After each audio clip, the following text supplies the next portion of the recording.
Venezuela's government system is a federal presidential republic.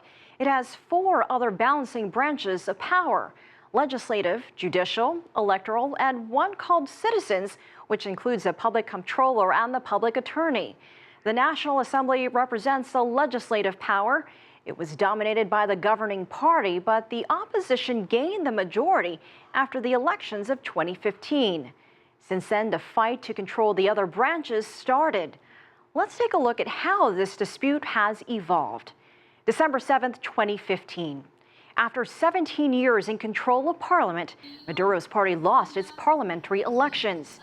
The Venezuelan opposition coalition, MUD, won 109 of 164 spots in the National Assembly, giving it a majority. They needed 3 more spots to obtain a qualified majority. A qualified majority would allow them to call for a National Constituent Assembly in order to reform the Constitution or fire and hire other members of the national public powers.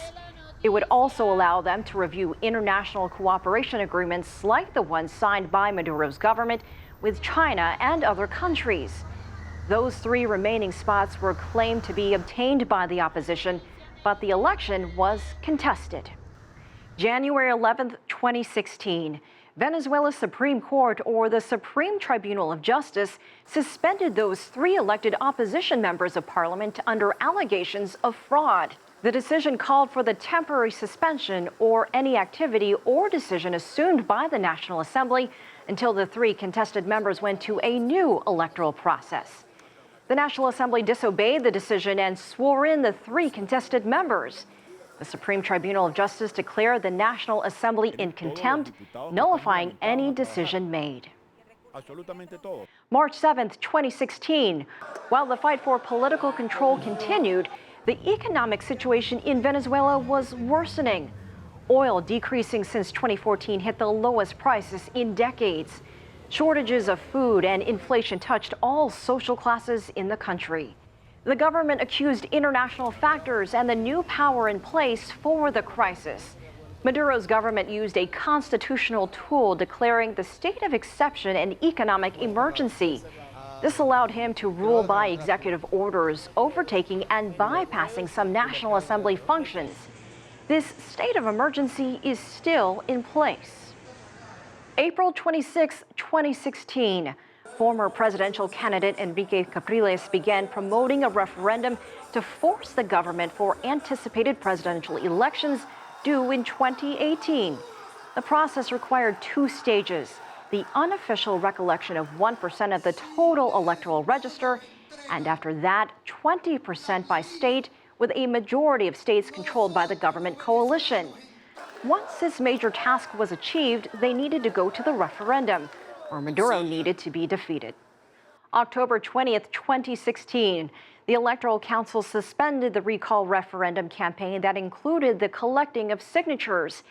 The decision was made in response to the lower courts in the states of Apure, Aragua, Bolivar, and Valencia, which accepted fraud complaints in the initial stage of the process. October 26, 2016, the Electoral Council established a 170-day timetable to resume the signature collecting and organize the referendum. According to the Constitution, if the referendum would have taken place before January 10th of 2017 and Maduro would have lost, Venezuelans would need to elect a new president. A losing vote for Maduro after that date would elevate his vice president to govern for the remainder of this term. The opposition intensified protests, claiming a legal maneuver was in place to protect the status quo.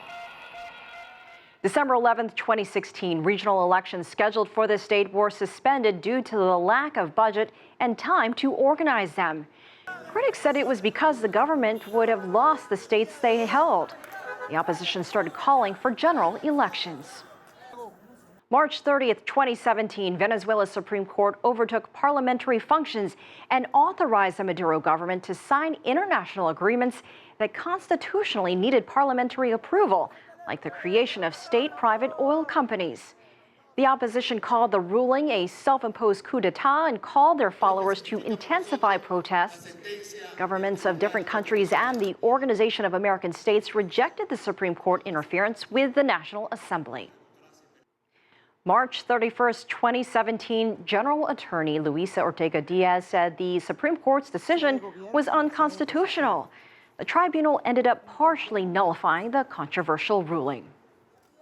April 1st, 2017, violent protests erupted throughout the country with an opposition calling for a general election.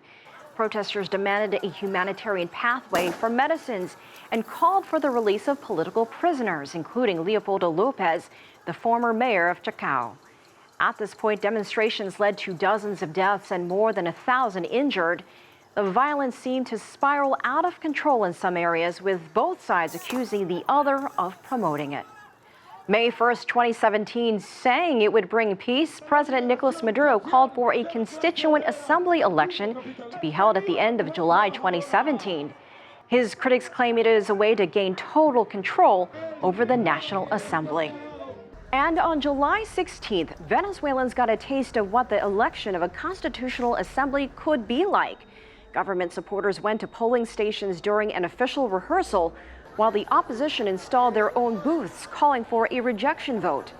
A commission formed by presidents of private universities said over 7 million Venezuelans participated in the symbolic referendum.